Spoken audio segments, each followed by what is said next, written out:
Welcome to another edition of Bleeding Edge Interviews, where we get to know the elites and the rising stars of the prog world just a little bit better. I'm your host, Supa Dave. Thank you for joining me. So far, it seems to me that 2024 is continuing right where last year left off as far as the world of progressive rock is concerned, and that means we're seeing one amazing new release after another. It's an embarrassment of riches once again, and I love it. Now, one of them in particular has been creating a lot of buzz, and yeah, not too early to say Album of the Year talk with their unique merging of modern prog sensibilities and heavy 80s influence, especially synth pop. That band is KYROS, and their fourth album, Mannequin, is currently making big waves all over the place, not the least of which with me, as they bowled me over recently when I reacted to their single, Esoterica, and immediately knew I wanted to chat with them. So in a surprising stroke of luck, I was actually able to arrange to talk with the entire band, a feat not previously achieved before on Bleeding Edge, and beating the record previously held by Haken when I talked to 3 of their members. Sorry, Haken, you have been pushed out of the number 1 slot there. So as you're going to see, these folks are as fun and thoughtful as they are clearly talented. So, without further ado, here is my conversation with Shelby Logan Warren, Charlie Kaywood, Robin Johnson, and Joe Frivola. Together, they are KYROS. Excellent. Well, thank you very much for joining me, all of you. I appreciate it. It's first time I've gotten the entire band of anybody all at one time, so it's very cool to get to talk with the entire group all at the same time. Welcome, and how is everybody feeling today? Pretty good. Yeah, good. Yeah, pretty good. Oh, I can see Theo has joined Joey. That's very cute. Yeah, She's doing her best parrot impression there. He does this often. fair enough. I noted that as well, but I was tied up with my technology focus, so I didn't comment. But anyway, so starting off, I don't know if all of you have noticed, but the new album is pretty much lighting up the progosphere, as I call it, on fire with positive reactions and reviews. Mannequin really has been a hit up to this point that I can see so far. Of course, the reflex is to ask you how you're feeling about that, but I think it's probably safe to say you're feeling rather pleased. It's quite motivating, isn't it? It's certainly it's a pretty good feeling. It's a pretty good feeling.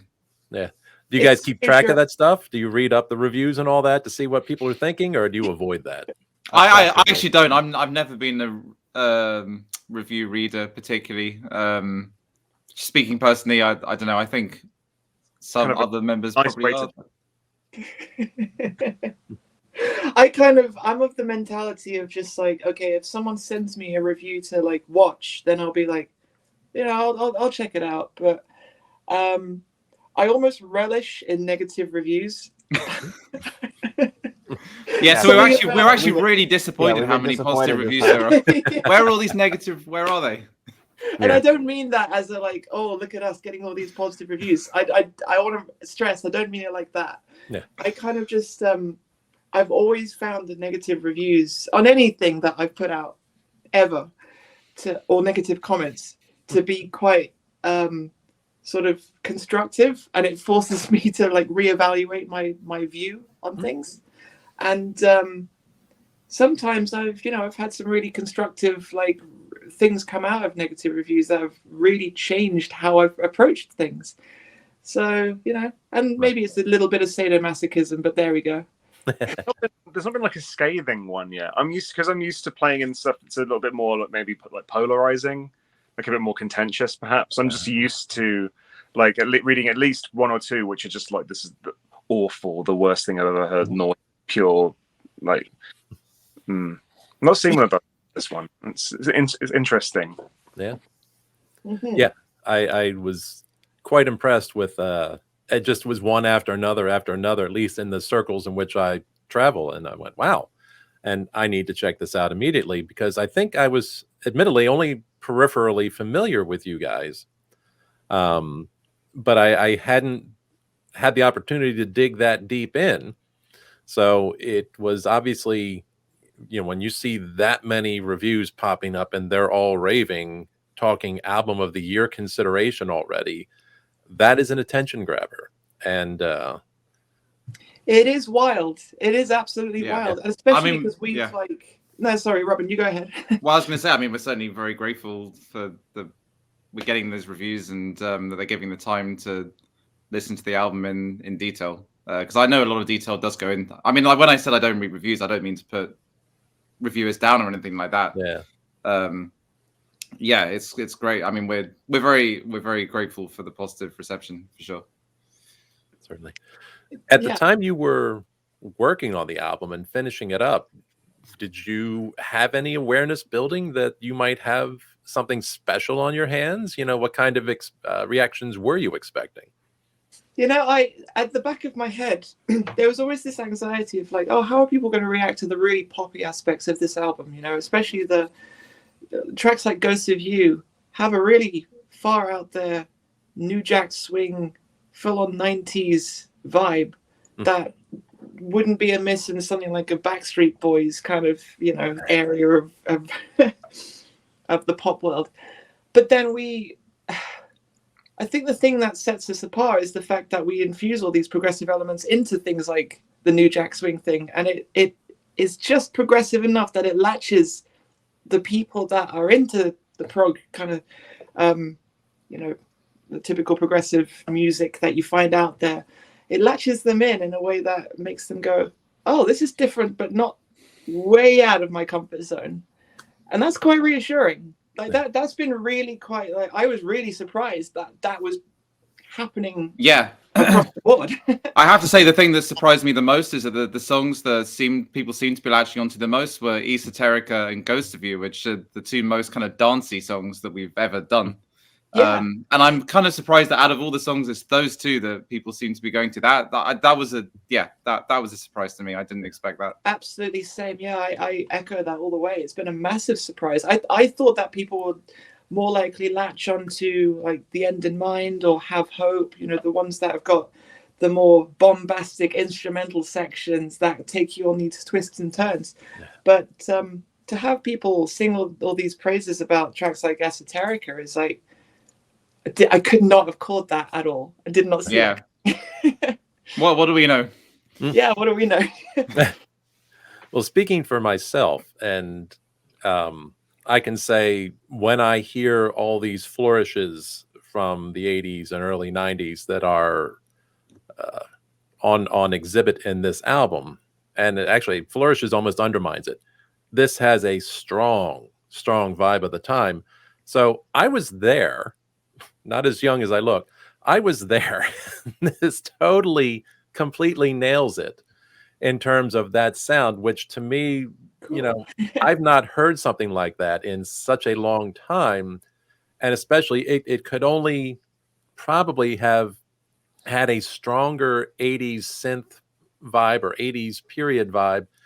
I mean, if you somehow got Phil Collins to play on drums or something like that, you know, like Phil was everywhere in the 80s. You couldn't step anywhere without stepping on Phil, which, pardon the metaphor, but anyway, it just grabbed me from the start. Esoterica, you know, like I pulled the song up and I started playing. I went, oh wow, and the little drum flourishes and the synth sounds and the whole thing going on. I'm like, holy smokes! And one, you guys, like a traditional prog band, had a very long intro on that song. So for a minute there, I thought it was going to be an instrumental. And about 20 seconds after I thought that, you started singing. And I went, okay, so I'm wrong. And the vocals blew me away. Honest to God, this is not something that happens often, but I got chills from the whole thing because of the blend of progressive elements and the 80s synth. I'm not one for nostalgia that much, but I loved it. Absolutely loved the sound of it. And I thought, this is something I've never heard before. And that's always an attention grabber for me. Well, thank you so much. I mean, thank you. You're speaking to a whole bunch of people that definitely appreciates a lot of 80s music. I mean, especially like myself and Robin, we've had plenty of conversations about the likes of Phil Collins. yeah, definitely. I mean, I'm definitely minorly obsessed with Phil Collins. I love him to bits. He's a massive inspiration as a vocalist, as a drummer, as a songwriter. So, and Genesis is my favorite band. There you go. So it's both, you know, the 70s more progressive era in the 80s pop stuff. Like, I feel like it all has qualities that appeal to me in one way or another. And I guess with what we do, we tend to channel that progressive meets pop aspect of the 80s progressive music movement. Yeah. Because it obviously wasn't just Genesis doing that kind of thing. Like, Rush was doing that as well in a massive way. Like Power Windows is such an influential album on us, I think, and our sound. Yeah, I can hear that. And you're talking to a huge Rush fan here, so in that sense, I know exactly what you mean. It's in some ways almost, when one looks back, and especially when you talk to a lot of people who've been around for a long time, the idea of 80s prog almost in and of itself seems like an oxymoron, because a lot of people like to dump on that period of time where all the prog bands went pop and they started sounding too commercial, blah, blah, blah. But really not that much, I think. I think people underestimate it too much. I love See, Go on. I mean, I almost see it the other way around. I see it as like pop music that's just got more intrigue to it. I kind of see it from completely coming from the other way. And I don't think it was even just necessarily limited to the proggier bands as well. I mean, like one of my favorite albums that I was listening to last year was Pet Shop Boys' Introspective album. I don't know if you've ever heard that one. That whole album I'm is familiar, but not deeply familiar. It's the one they made with Trevor Horn, and like that album's got like, I think all the songs on the album are probably over 7 minutes long. And it's essentially pop songs that have a sort of extended, I mean, like in dance music, it's quite common to have like an extended mix of something. And all of those songs on that album have that. And it feels kind of like a prog album. I mean, I think it's like sort of somewhat akin to what we did on Esoterica, like have a sort of dance pop song, but sort of flesh it out more. And it's like fleshed. That's kind of what I think of a lot of that sort of 80s progressive pop crossovers. It's like, you could say it's like watered down 70s prog, which arguably it kind of is, but it's also it's like pop music but with more, I think, which I've always been a big fan of that idea. Yeah, I think it's coming at it from the wrong end of the stick, really, rather than but then it's like if you grow up with progressive music, I can see why you might take that viewpoint as well. It's very dependent on what you grow up with, I think. So yeah. It seems, though, counterintuitive to me for people to ever have the idea in their minds that progressive music, I mean, the word progressive is in it, that it wouldn't change. So I always, kind of think back. It's like, well, gee, guys, like you didn't expect these bands to sound like they did in 1972 forever, did you? Is that the only way they can possibly do it? Like, progression means change. Yeah. Exactly. It's all about pushing boundaries, trying out new things, and it's very, I think the term progressive and what it means to like songwriters and bands is that it's a very individualistic thing. It's progressive within the context of what you do and how you ingest the music around you and regurgitate that out in new ways.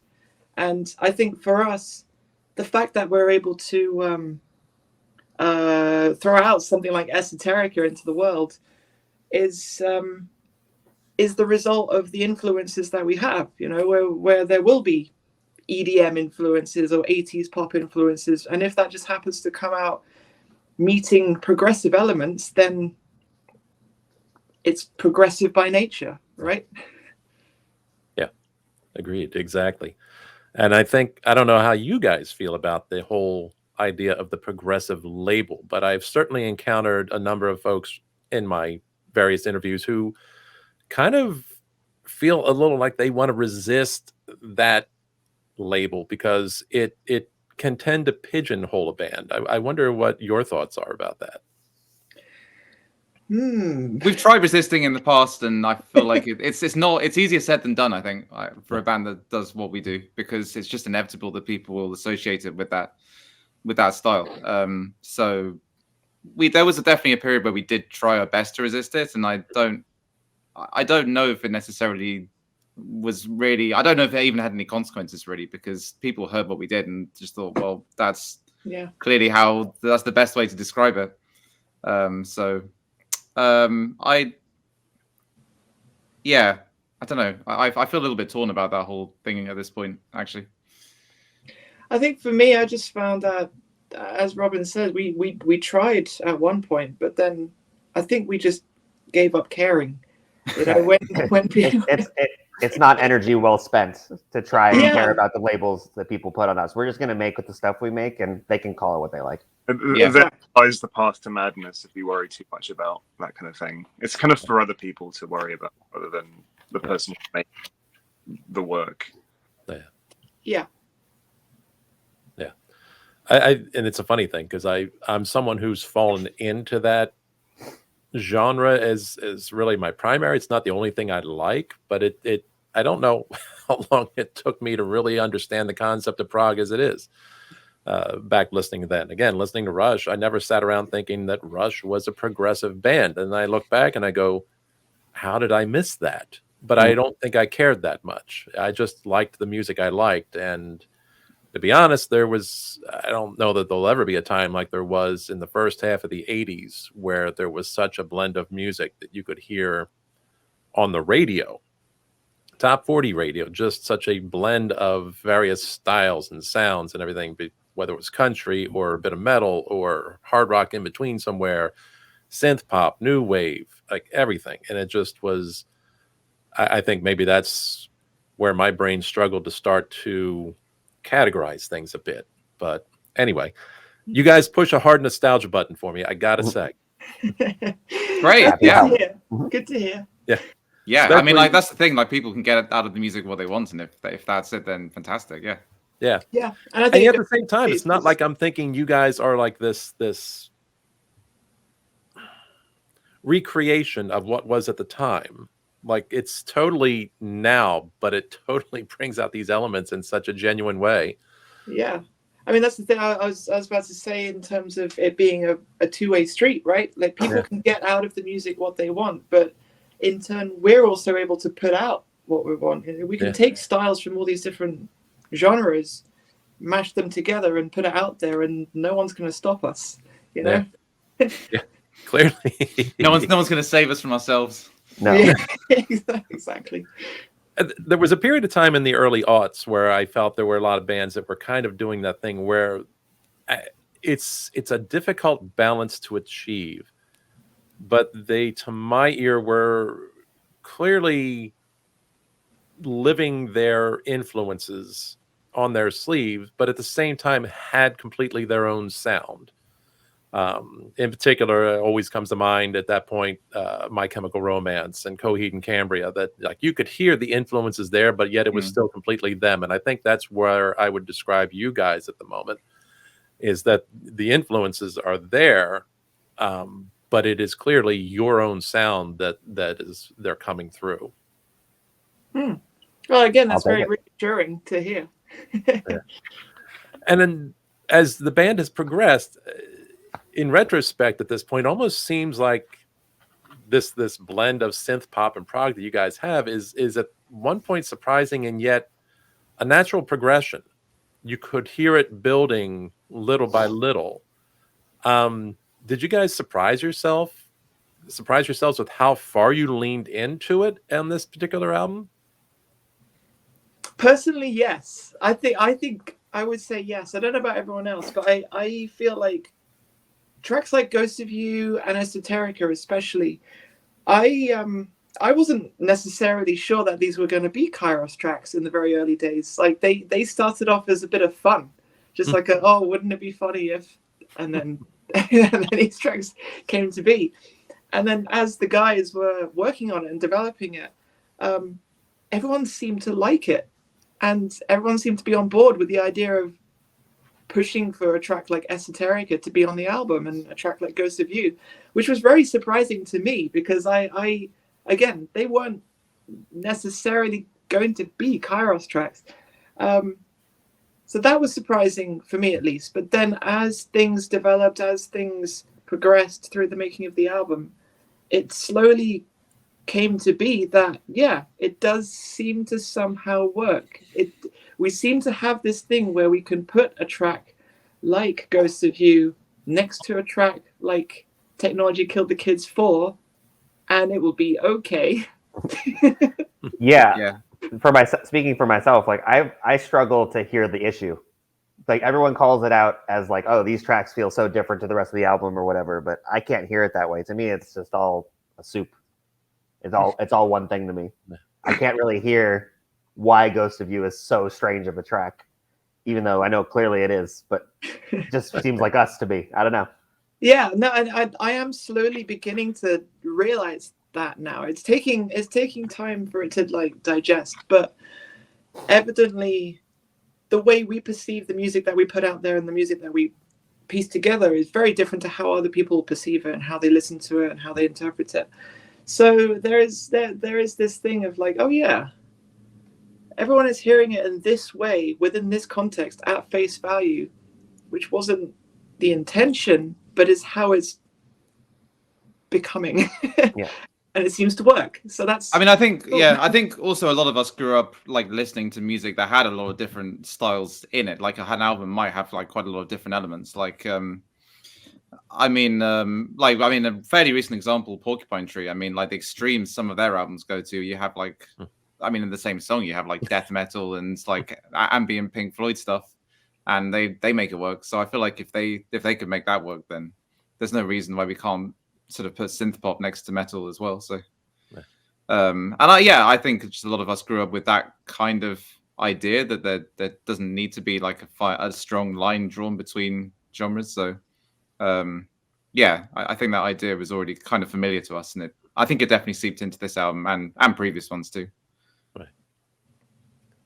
Yeah, you bring up a good example there with Porcupine Tree, because especially Arriving Somewhere But Not Here is a song I always joke around. Hey, we're Pink Floyd. No, wait, we're Metallica. Oh, wait, yeah, we're Pink exactly. Floyd again. Yeah. And I think that was very influential on us. Yeah. Yeah.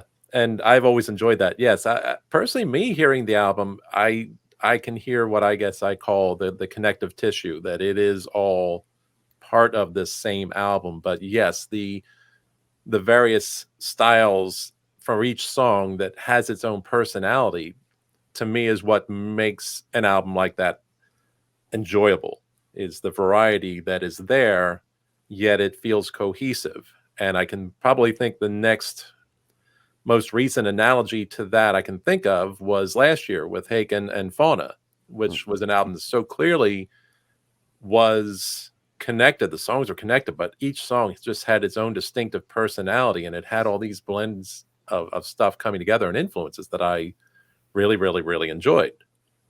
This album has that same kind of personality to it, I think, where the songs will stand out, but it's not like you're listening to, it sounds like it came from a whole bunch of different places all at once and like different albums. It's like, no, there's the style is there. Yeah. And thank you for providing the term New Jack Swing, because I could not think of how better to describe Ghost. I'm sorry, I'm tripping up on the title, which I always do. Oh, Ghost of You. Ghost of You. That's what I was going to say. I didn't trust my brain. Every time if I get a hesitation there, I drop it and I get scared. But yeah, that's exactly what I think of. As soon as I read that, I went, oh, that's what I'm hearing. Okay. That I knew it had a it. familiarity to it. Very cool. I was listening to a lot of New Jack Swing at the time. There you go. Happened to come out. Yeah, and like Soul to Soul, like I was listening to them quite a bit, like a couple of years ago, and they're great band. There's a lot of great music from that period, I think, as well. Definitely. Yeah, and it wasn't even a term I remembered. I knew. Yeah, that helped. So my understanding too, and reading through it, the kind of overarching theme within Mannequin is centered on masks and self-image and facades and all that. Talk about the inspirations behind you exploring these subjects at this time. I think the approach that we always have to albums, other than Vox Humana, is a similar approach that Rush had to their albums, which is the whole small C concept, right? You know, you take a theme and you work on songs and lyrics within that theme rather than a narrative. Yeah. And on this album, there was a lot of self-reflection going on over, the past few years, and living through the pandemic and living through all of the build up to the pandemic. And I know for me personally, there's obviously been a lot of life changes and a lot of reflection in order.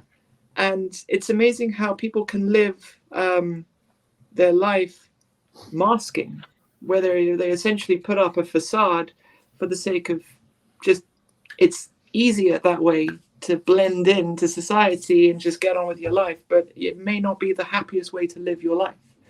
And I find that to be a profound thing to reflect on. And I think there's a lot of mileage you can get out of that subject. And evidently that's for me, that's where Mannequin kind of spawned in terms of my lyrical output. But now Jerry wrote lyrics on the album as well, so I'll let Jerry talk about his parts. Mm-hmm. Yeah, I agree. It was very much kind of analyzing people's approach to life, and in my case, I guess I didn't feel like looking at myself, so I kind of like looked at specific people in my life and kind of wrote from their perspective. That was my approach for the ones I contributed.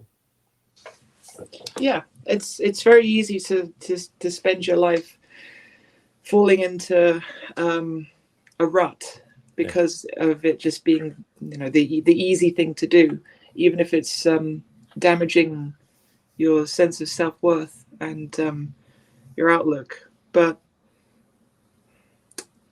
it takes a lot of courage to change that, and it in turn leads to lots to write about. Yeah. Yes, it does. And I'm always kind of curious when those kinds of albums come out, how much of it is, here's the theme we're going to write about, now go, let's write music, or I've written a bunch of music and I suddenly realize, you know what, these things interlace pretty nicely here. Let's flesh that out more. For me personally, it's definitely the second one. Mm-hmm. I tend to start out with a blank slate, and maybe I'll have a couple of voice memos on my phone with just some melody ideas, and I may start from there, or I just may start from an idea that just is swimming around in my head and just get it out into the computer there and then I'll come up with a very loose arrangement, and then I write the lyrics. And from that point, there's a lot of push and pull, right? Where I'll throw the lyrics, I'll come up with a top line melody and try and fit the lyrics in, and then I may change the arrangement slightly to then mold to the lyrics, and then I may change the lyrics a bit to then kind of, there's a lot of mixing it all up, and then eventually everyone comes in and then just suggests adjustments and bits and bobs, whether it be arrangement or structural adjustments, and then we work together as a band from that point. And so for me, that's at least how I tend to approach things. Lyrics kind of come second, but that's not necessarily in terms of importance. It just happens to be the step of how I approach things. Yeah, I've always wondered, because you see a lot of bands that have done that same thematic concept rather than the storytelling concept. So it's interesting to understand how that comes about.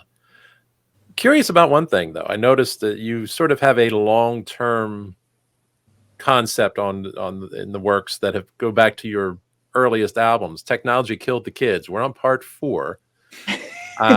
As much as they've come up, I gotta think there's no small influence for Rush there, with the idea of a trilogy or quadrilogy of songs tracking over multiple albums like they did with Fear. Was it intentional when you were doing that? Did you have Rush in mind for that? I wouldn't say Rush was in not at the time. Yeah, not at the time. I've never considered it till right now, honestly. Yeah. Yeah, I mean, I do remember, because with that, Technology Killed the Kids 2, that track, we were working on it. And I think it was Sam, our guitarist in the band at the time, I think it was his idea to, why don't we come up with a sequel to Technology Killed the Kids, and that can be that track. So it sort of went from there. Even then, I don't think we necessarily intended to make a part 3 or 4. Yeah. But then we had the track that would then become Technology 3 on Selects of Dreams, and then we're like, okay, maybe we could take this track in that direction. It sort of happened a stage at a time, I think. Yeah. So there wasn't really a grand. I don't know. Maybe I shouldn't give the game away. there wasn't We really a never know grand what we're plan. doing. Although interestingly, actually, Technology Killed the Kids 4, that track that's actually one of the older tracks on the album. It was originally meant to be on Selected Dreams, that one. That's And true. we actually yeah. had that was going to be 3, and we that just was couldn't gonna get be it right 3. at the time. And yeah, by the time we were struggling with it, we couldn't quite get it right, so we ended up shelving it.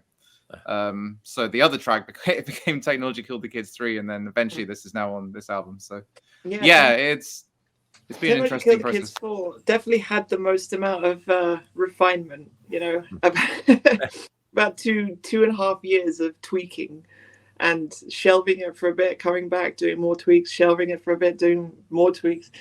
And then eventually it did find its way onto Mannequin, which I'm glad, because you know, I'm really happy with how that track's ended up being, and it's definitely mix wise was a lot of fun to work on. Yeah, it might be excuse to just make a track sound insanely big and make the drums sound insanely big, and that's a lot of fun. I think it's my favorite of the 4, actually. Yeah, actually, I think I would potentially say the same. Yeah. So it's a tradition now. Do you feel tied to Technology Killed the Kids 5 and 6 and 7? We can officially say we're drawing a line on the Technology series until we decide otherwise on the next album. Yeah, no. Until we decide otherwise. But no, we kind of thought when we were piecing together the final stages of Technology Killed the Kids 4, we thought, you know what, let's wrap this up. I think we're done with this whole concept. Yeah. Let's play the main riff of Technology Killed the Kids 1, and that'll tell everyone that it's over. Exactly. We've got full circle now. It does kind of. I feel the ending is kind of full circle. That was the idea behind it. Yeah. If anything, like you mentioned the Fear series, but I think if anything, the 12-step suite from Dream Theater is probably more of an influence. But even then, that's a very loose, very, very tenuous link. Fair enough. And obviously, I guess it's a topic that's important to you to have inspired 4 separate songs on the same idea. Is that a fear you have of what technology is doing to all of us? I know what it was doing to me when we were getting this thing started. It was not being friendly, but I think you probably had something different in mind than driving us insane. You know, for me, it's on the contrary. I'm a massive tech head. I love keeping up with tech news, and I love interacting with new technology. And I know a lot of people are quite scared about the advancements of technology, especially today with AI. There's a lot to be concerned about. There's a lot to be worried about. But and don't get me wrong, I understand the concerns. I can't help but be like, oh, this is kind of exciting. I like this. This is fun. I like bleeding edge technology. However, I do like writing about the devil's advocate of let's put myself on the other side of the fence, and let's look at how technology is affecting, say, young people growing up, and the whole culture surrounding trolling and internet bullying, and then let's look at how technology can allow you to live your life without ever leaving the house and never even seeing daylight. And there's all these aspects that you could easily explore, that I guess is me being aware of the downfalls of technology and reflecting on that, but then knowing that, for me at least, by virtue of me being aware of those things, I can reflect in a cathartic way. Yeah. Interesting tidbit on all that too, of course, is the fact that the song begins with that ancient old screaming computer sound of connecting to the internet. That's the sound of my childhood, that is. Yeah, I can totally say, I'll date myself a bit by saying I can recall listening to 90125 and listening to that sound, and I had to flip a switch to do that. It didn't just do it inside the computer. I had to physically flip the switch to get it to connect. So nice. I was an early adopter myself and a bit of a tech head. So as much as I can complain about it, ooh, new gadget, ooh, new toy, ooh, gimme. just as quickly as I can. So I do enjoy it, and yet sometimes it's one forgets it's people that are programming these things, and the imperfect people are putting in imperfect code, and that's why sometimes I guess they are as random as they are when they're not supposed to be. Mm-hmm. Yeah, I think for me, one of my earliest memories is the sound of the dial-up tone. Well, I remember very clearly being like 5 years old and being on the old Windows 95 family computer, booting up the thing and the sounds that it would make. Yeah. The sound of the fan, the beeping and this and that, and then the dial-up sound. I mean, my parents were quite early adopters of the World Wide Web as well. So my exposure to that was quite early on. I remember being one of the first people in my school to have access to the internet, which was kind of wild. Everyone around me was like, "What's that?" I'd be explaining like, "Oh yeah, you should go to the Disney website and play all these little mini games and go to, oh yeah, very different time." Yeah, it very much is.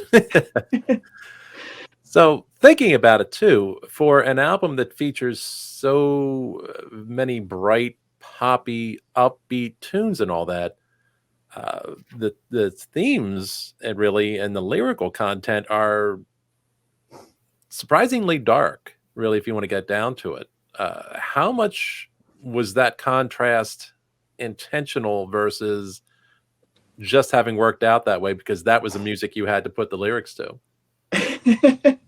I really love the juxtaposition in our music. I just find it fun. I find it fun, the idea of having really fun sounding music, but then the lyrics are incredibly dark. That's always appealed to me. Whenever I hear other artists and bands doing that, I find something satisfying about that. Yeah. So I know that's not a very deep answer, but I wouldn't even necessarily say that's just as a result of the workflow. I think that's just I would almost go as far as saying it's on purpose in a way. In a way. I mean, I think speaking for myself, a lot of my favorite music does kind of mix the light and the dark elements. Like there's almost the kind of, it's like, I guess almost that order chaos balance where there's two kind of opposing forces. And I think that's often we try to go for that. I think in terms of the whole light dark thing. Yeah, and I feel like maybe compared to our previous albums, this is the least dark one, maybe. But even then, yeah, there's obviously a lot of underlying stuff in the lyrics, and it's definitely got its dark moments. Yeah, for sure. Well, phrases like "my brain is bleeding out my ear" do stand out a little bit. Like, yeah. Wow. I think like existentialism and reflecting on the loss of motivation and like tracks like "Have Hope," losing that sense of motivation when it comes to striving for the thing that's the pot of gold at the end of the rainbow that you're never seemingly able to reach. Yeah. I think there's a lot to be said for lyrical worth and value that you can get out of topics like that. And I guess in the words of Stephen Wilson, not that I'm going to make a habit of quoting him, but if the one thing I will say from Stephen Wilson is that it is a lot more fun to write about depressing things than it is to write about happy things. So that's I guess for me at least is maybe why things go that way. Yeah. If you're going to quote Stephen Wilson, that's a good person to quote. So, if you got to go with anybody, go with him. Cool. I'm curious too with the stylistically, again, the evolution of the band musically. How does that impact or change or present new challenges playing what you did this time around versus the other time? Or does the style really not present anything different? It's just different music. Like I'm kind of curious on I'm one of those musician wannabes who never practiced enough to get any good at any damn thing. But So I'm always curious from your end, like it's a very, very different style. What does that offer or present in terms of opportunities and challenges for you guys? I don't know if it is that different as far as how to actually execute it live or anything like that from the last 2 albums. We kind of just do it the same way we've been doing it. I can't think of any way as special in that regard. Can you, Shelby? It's pretty much just more stuff to do. The big thing for me, I think it's a funkier album than what we've done before. So sure. I think, yeah. And I've tried. I like my the playing. Music is different, but yeah. Since Alexa Dreams, I've tried to. I don't know. I've been developing that side of my playing more, and I think that does come out in this album, and I'm really happy that it did. So that I guess maybe just that's the underlying thing for me. It's more funky, there's more grooviness to it. Even in like The End in Mind is one of the more proggy tracks, but even that's got some pretty groovy stuff. So I think for me if there's one thing I could sort of latch onto, it's just more. Yeah, there's more funkiness, I think, these days with what we do. I think it's a difference in feel. So rather than we all like a challenge, and we all like to try new things and force ourselves to bring on new skills. And I think this is just a different type of challenge, right? Rather than like learning complex passages with lots of complex harmonies and expensive chords and a million notes going on. I think this is a challenge in the sense of, okay, we need to learn how to play within this different feel, right? Yeah. There's still plenty of notes, to be fair. Oh, there's definitely plenty of notes. Don't get me wrong. But learning how to do something with more of a swing feel is we've not really done that before. So that's just, it's fun. It's a new challenge. Yeah. Yeah. Because I know certainly the music that obviously influenced this, for the most part, as I recall, it wasn't, again, one of those ones that had the traditional trappings of prog where, like you said, a million notes a minute, where it's like, how many virtuosic things can I try to do? And tended to play with a little bit more of a mind towards melody and a little bit added restraint.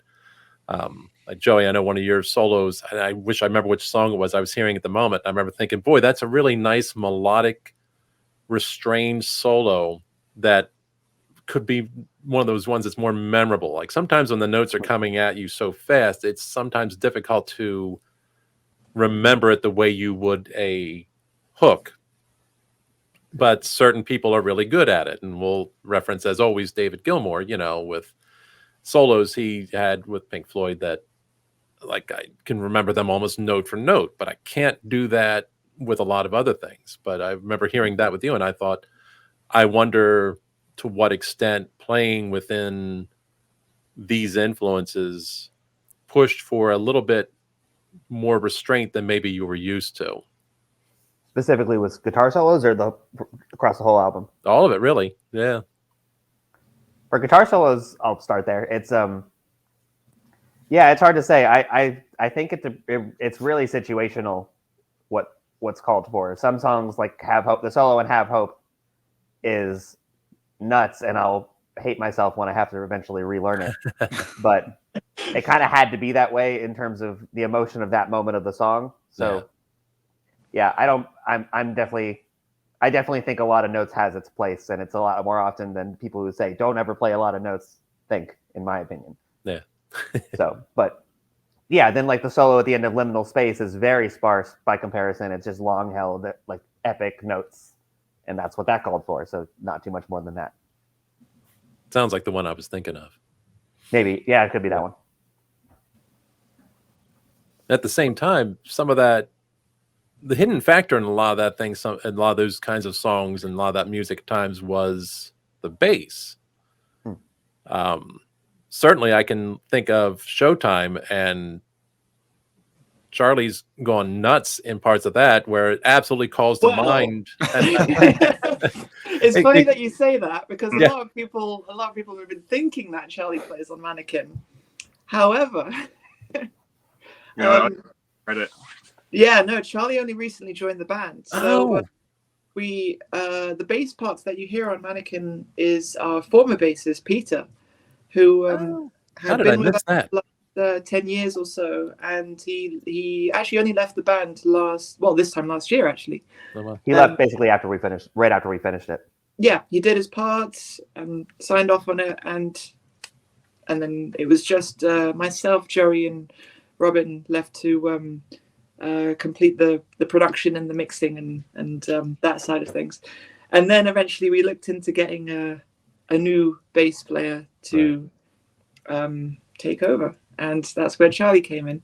So as of yet, Charlie has not got any recorded bass lines in any KYROS tracks that are released. That are released, yes. Right. Damn it, the detail escaped my attention. I'll hate when No that worries. You're far from the Everyone's first. been getting that wrong. If you saw anything, you were missing. Yeah. As I pointed out when I joined, like I'm not visually, I'm not terribly different from Pete. What's the term you use? You're the same genre of guy. The same genre of guy. I'm a sort of kind of long-haired guy who likes to wear floral shirts on stage, as was Peter. And if we hadn't told anyone, it probably wouldn't have. No one would have noticed, and it's clearly worked. Right. So wait, which of you's in the video? Was that so Peter? Charlie is in the video. Charlie is in all of the Mannequin videos because we filmed all of that after Peter left the band. Yeah. You know what? Maybe we are culpable for the misunderstanding. Yeah, because we're literally displaying Charlie as being the one playing, and it's like, what do you expect if like we're literally showing the Charlie playing the bass? The two men, most prominently Esoterica and Ghosts of You. Mm-hmm. Those are mostly synth bass, aren't they? That's true. I mean, that's the ultimate irony, actually, is that Esoterica and Ghosts of You don't even have real bass guitar on the album. It's all synth bass. Oh well. Which is kind of like, I'm not like visually replicating another person's parts because no one played them on that instrument to begin with. It's purely performative and there for the sake of having you be in the video. But obviously, when we come to doing them live, there will have to be an interpretation of those parts, as there already has been with Esoterica. Right. And, unless we do a craft work, just still play keyboards. Yeah. Which is even funnier than when I go back to it, because as you were saying, you looked like him, and I'm sitting there thinking, holy crap! Like I'm looking at you now, I'm like, you're a dead-on ringer for the dude in the video. Well, obviously it's you. Two, as you emphasize the fact and point out, it's synth bass primarily. I'm going, and somebody somewhere said, you know what? Why don't you do a stand-up bass for this? Yeah, it was just lying around. Let's mock it by having you do a stand-up bass. Yeah. Exactly. Yeah. I mean, there's a lot of weird stuff. I mean, that video, the whole point was almost to kind of like mock the recording process slightly. There's a lot of kind of little Easter eggs in that video of us kind of doing weird things that you wouldn't normally. I remember we set up my drum kit for that video, and like it's actually set up horrifically. Like everything's just kind of all over the place. And we just thought we'd have a bit of fun. Pile of tiny djembes in front of outside of reach. Yeah, I don't know. We were just having some fun. The spit screen on the microphone in front of the guitar. Yeah, just stuff like that. Why not? I actually noticed that and paused. I'm like, what's happening? Yeah. Is this some special guitar? I don't know. I mean, there's 8 strings, but I didn't think they spit. Spitting some riffs. With the we had a lot of fun with the Ghost of You video as well. That was another chance to be a bit tongue-in-cheek, because as with Esoterica being all of us saying like, okay, let's poke a bit of fun. I mean, Ghost of You was another chance to do a bit more of that. Let's poke a bit of fun, except with the green screen. Ooh, very cool. I now have to go check this out, because you know what? Now that I'm realizing that those elements that were catching my attention with the Esoterica video were there for fun, I now want to look for the rest of them. Yeah, and now I'm intrigued. I don't usually watch videos. Like I'm very much like, like despite growing up in the 80s, we didn't even have MTV in my neighborhood until like I was in college. So it really didn't impact me. Enjoy a video where we're sort of kind of poking fun at that kind of thing. Just wait. Oh yeah, just you wait. Yeah. I like that. Good. I am going to go now check this out. I really enjoy that. So I'm curious. I know you've got some tour dates coming up in UK, and I'm curious, any chance those of us over on the other side of the Atlantic might be able to get to see you guys live? We're pushing. We're trying to make it happen, but it's just so difficult to find. There's two issues, right? Yeah. We don't really know how many people we could guarantee at these gigs, and then number two, we would need someone to bring us over and actually book us for these gigs. The closest that we could get to that is like, we know that there's been a lot of call for us to play something like prog stock, but again, that falls down to the organizers.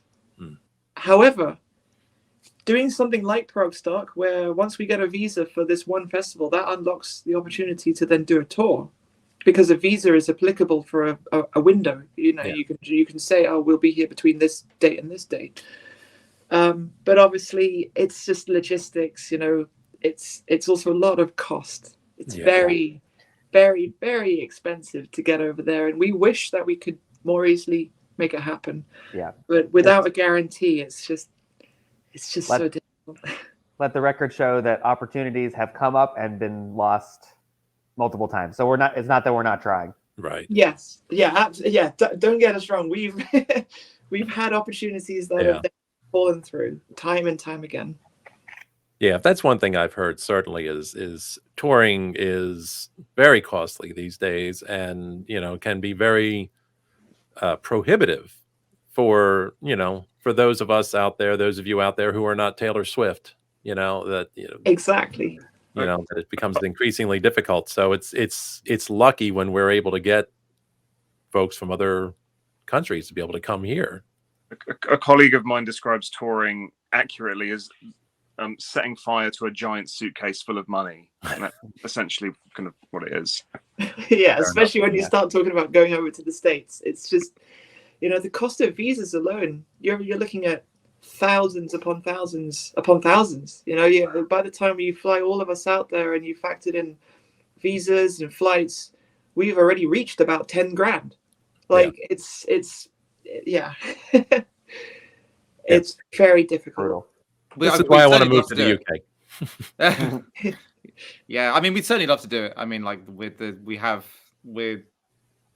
always be enthusiastic about doing it for sure, but it's just a question of whether we can make it happen. But fingers crossed. I think we're very grateful that we were able to do it in the past. The fact that we've played the States twice, and one of them being a tour, is not something that many people, especially bands of our at our stage, can say.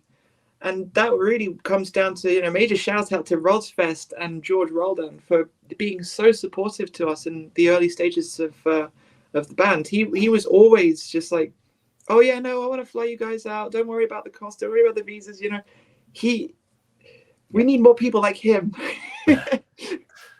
Yes, agreed. We definitely need more people like that here in the US, because it seems to me every time I turn around, I'm seeing all these bands that I'm listening to are playing prog-oriented festivals. Like, the idea of a prog-oriented festival is almost still sort of borderline alien here.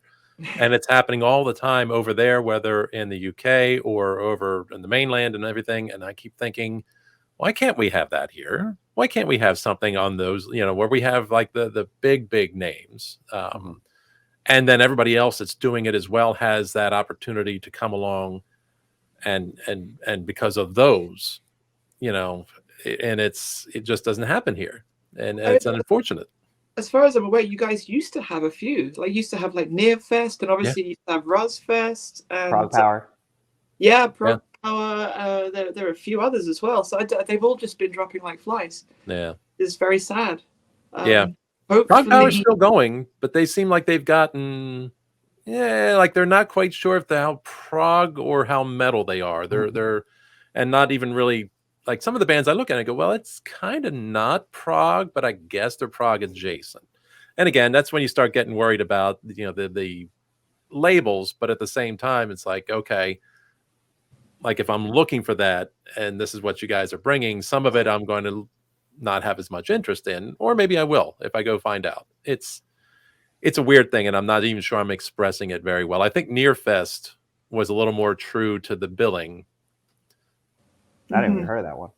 Yeah, no, that's like I think that was a mid-2000s one, right? Yeah. Yeah. They were in my back door almost for years because I lived in the eastern end of Pennsylvania. So they were about an hour and a half north of me, but I don't know where they were marketing because I did not hear about it, I think, until probably their final year. Yeah, it's sad that they've all just disappeared one by one. Hopefully they'll come back. I mean, it seems like Prog Stock is the only one left. Yeah. At least of that type of festival, which is just focusing on that style of music, you know, without getting too heavy without getting too heavy.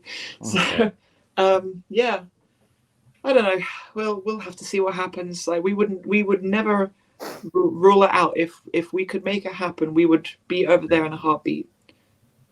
Yeah, well, fingers crossed. Otherwise, I'm just going to find my way to the UK. Yeah. Oh, well, please do. I honestly, for about 10 years, have been there pretty much annually, minus pandemic time. So one way or another, but whether or not I can time it right to have a concert, attendance is questionable. I lucked out 2022, where this time selected to go coincided perfectly with Marillion weekend. I said, we're going. I told my daughter, Kaylee, let's go. You got to see these guys. Very cool. So that was a great experience. Nice. I mean, if you happen to find yourself over here in April, we'll be doing a set of shows. We are playing London on the 25th of April.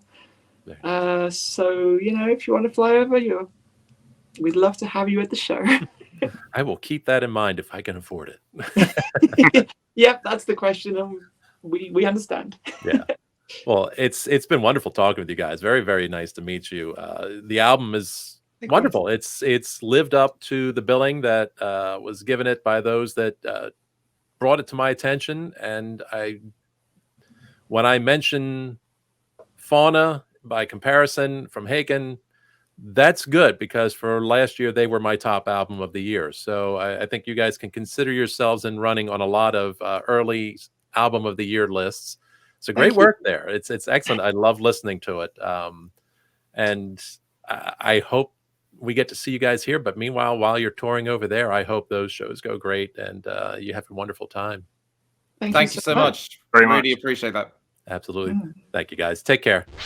Was I kidding? Was I not? Nope. Fun and thoughtful. Absolutely. I honestly had such a blast talking with everybody, and I came away from the conversation completely impressed with their creativity and their love of music, and of course the playfulness. Always fun. And I cannot say enough good things about Mannequin. If you have not listened to it yet, go find it now. It dropped earlier this month, so it's completely available. Well worth your time, especially if you have a fondness for the 80s, and especially, too, if you love prog rock and you want to hear them mixed together. They do a great job with it. And many, many thanks once again to Shelby and Charlie and Robin and Joe, everybody from KYROS for joining me. It was a great time, and I wish you folks tons of success with the album and the upcoming tour. I hope it's huge for you. And like a lot of us Yanks right now, I'm going to have my fingers crossed that we're going to be able to see you here in the U.S. sometime soon. We can always hope, right? Big thanks to all of you watching out there and listening. I totally appreciate all of you. If you could, toss me a thumbs up. If you could do a subscription as well, just to follow along with all the fun stuff I'll be doing in the future, that'll be great. As always, the social media links are in the description, as is the link to my All Prog All the Time Live 365 channel, The Expanse. Check it out. I think you might like it. Meanwhile, that's all I have for you today.